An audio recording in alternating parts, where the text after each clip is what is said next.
प्यारे दर्शकों, आप सभी का हमारे चैनल में स्वागत है। धर्म से जुड़ी वीडियो देखने के लिए हमारे चैनल को सब्सक्राइब और लाइक करें। धन्यवाद। प्यारे दर्शकों, अगर आपने वीडियो का इससे पहला भाग नहीं देखा तो इस चैनल पर जाकर देखें। धन्यवाद।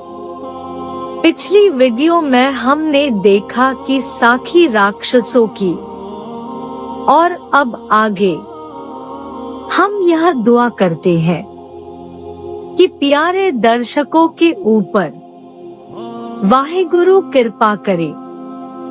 सभी प्रेम से बोलो वाहिगुरु। साखी लंका नगर की वाला कहने लगा है, महाराज, मैंने एक दिन श्री गुरु नानक देव जी महाराज के आगे प्रार्थना की है, गुरु जी, मेरा मन चाहता है कि राजा रामचंद्र जी ने जिस लंका को जीतकर तथा रावण को मारकर भारत की शान को 4 चांद लगाए थे, उस लंका को देखूं। तब गुरु जी ने कहा है, बाला और मर्दाना, तुम दोनों नेत्र बंद करो। जब हमने अपने नेत्र बंद करके क्षण के पश्चात खोले तो हम रामेश्वर के स्थान पर सागर के किनारे खड़े थे। मर्दाने ने वहां शिव मंदिर देखकर गुरु जी से पूछा है, महाराज, यह शिव मंदिर कैसा है? तब गुरु जी ने कहा है, मर्दाना, जब रामचंद्र ने लंका पर चढ़ाई की थी तब यहाँ राम जी ने जीतने की कामना से शिव की पूजा की थी। फिर बानरा की सहायता से एक विशाल पुल बांधा गया था। उसी पुल के द्वारा बांदर सेना समुद्र पार गई थी। बाले ने कहा है, महाराज, यदि रामचंद्र चाहते तो समुद्र को सुखा सकते थे तथा सेना को पार ले जाते। तब गुरु जी ने कहा है, बाला, राम भगवान मर्यादा पुरुषोत्तम थे। यदि समुद्र को सुखा देते तो अनंत जीव जो समुद्र में ही निवास करते हैं वे सभी व्यर्थ ही मर जाते। श्री रामचंद्र जी ने यह विचार कर तथा दयातुर होकर पुल बांधना ही उत्तम जाना। यह सुनकर बाले ने श्री गुरु नानक देव जी के चरणों पर प्रणाम किया। फिर गुरु जी ने कहा है, मदाना, चलो आप लोगों को लंका दिखा लाए। मर्दाने ने कहा है, गुरु जी पुल पर से ही चल पड़ते हैं। तब गुरु जी ने कहा है, मर्दाना, पुल पर से नहीं जाया जाएगा, क्योंकि पुल तो भगवान राम की आज्ञा से आती बार तोड़ दिया गया था। अब हमें लंका में किसी दूसरे तरीके से जाना पड़ेगा। तब गुरु जी समुद्र के जल के ऊपर से चल पड़े तथा पीछे पीछे हम सतनाम वाहिगुरु का स्मरण करते चलने लगे। जब हम लंका के निकट पहुँचे तो वहाँ अनेकों राक्षस फिरते देखे। मर्दाना उनको देखकर डर गया। अंतयामी गुरु जी ने कहा है, मर्दाना, इस देह को अनिस जानकर ईश्वर स्मरण कर। इतने में 2 राक्षस गुरु जी पास आए तथा वे कहने लगे, भाई, तुम कौन हो और कहां से आ रहे हो? गुरु जी ने कहा है, मित्रों, हम भगवान राम के दूत हैं और विभीषण को मिलने आए हैं। उन्होंने राजा विभीषण को जाकर कहा कि 3 आदमी आपसे मिलना चाहते हैं। वे कहते हैं कि हम रामचंद्र के दूत हैं। विभीषण ने जब वह सुना तब मंत्री को साथ लेकर नंगे पैर गुरु जी के निकट पहुंचा।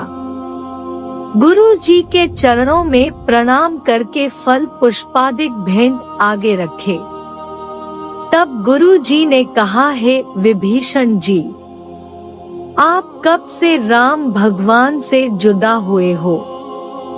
विभीषण ने कहा, हे संत जी, जुदाई तब होती है जब मन से भूला जाए। हे संत जी, मैं तो एक क्षण भर के लिए भी भगवान राम को नहीं भूलता।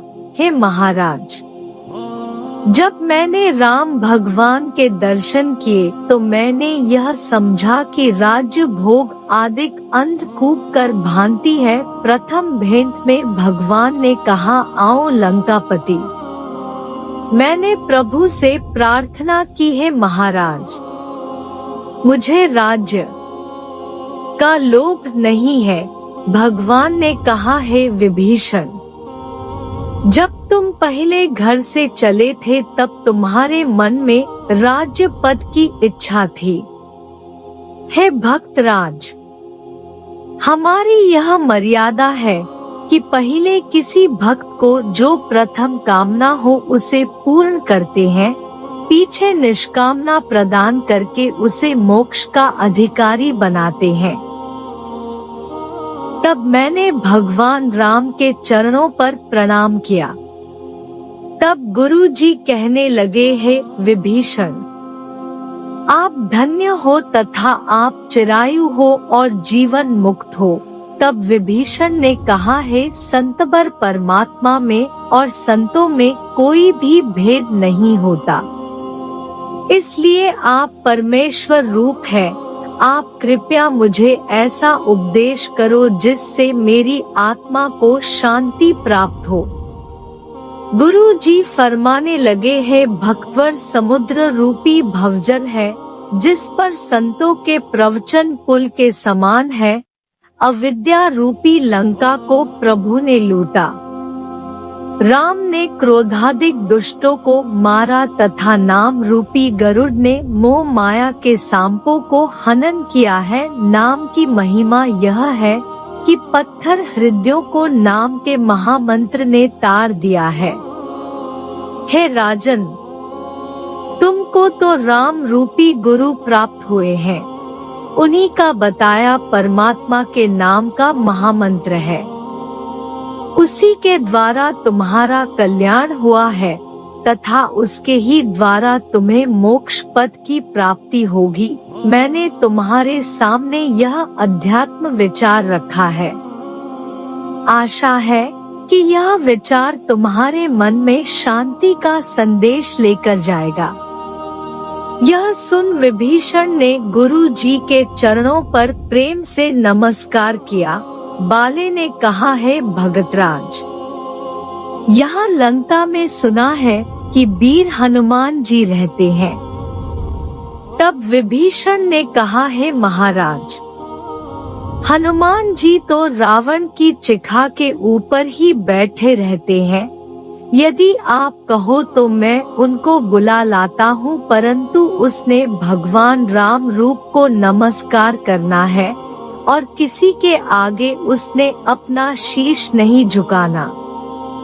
तब गुरु जी ने कहा, हम उसको भगवान राम के दर्शन कराएंगे। तब विभीषण ने हनुमान जी को बुलाया। इधर गुरु जी ने अपना रूप राम का बनाया और मुझे बाला लक्ष्मण बनाया और मर्दाने को सीता का रूप बना दिया। हनुमान जी को बुलाया। इधर गुरु जी के चरणों पर नमस्कार किया। तब गुरु जी ने कहा, है महावीर, तू हमें सदैव सर्वव्यापक माना कर। हे हनुमान, तू जितने भी संसार के जीव है सभी में व्यापक राम होने से राम रूप ही है। हे भक्तवर, जितने भी सुग्रीव जांगवान आदि सैनिक थे सभी में राम सत्ता विराजमान थी। उसी राम की शक्ति ने रावण, कुंभकर्ण आदि का संहार किया है तथा संसार का कल्याण किया है। प्रभु राम सृष्टि को उत्पन्न करने, पालन तथा संहार करने वाले हैं। तब हनुमान ने कहा, है महाराज, मैं उपासना के बल से आपको जानता हूँ। आप तो भगवान ही हैं, ज्ञानियों में श्रेष्ठ होने के नाते भी आप महान हैं, तथा मैं तो आपका दासनुदास हूँ। आप ही राम है, तथा राम होने के नाते आप मेरे धनिष्ठ हो। मुझ पर आपकी कृपा बनी रहे, बस यह मेरी हार्दिक अभिलाषा है। तब हनुमान जी ने श्री गुरु जी महाराज को नमस्कार करके एवं आज्ञा लेकर अपने स्थान पर चल गए और विभीषण भी गुरु जी को प्रणाम करके चला गया। फिर गुरु जी भी वहां से किसी अन्य स्थान को रवाना हुए। अगला भाग देखने के लिए चैनल को सब्सक्राइब और लाइक करें। धन्यवाद।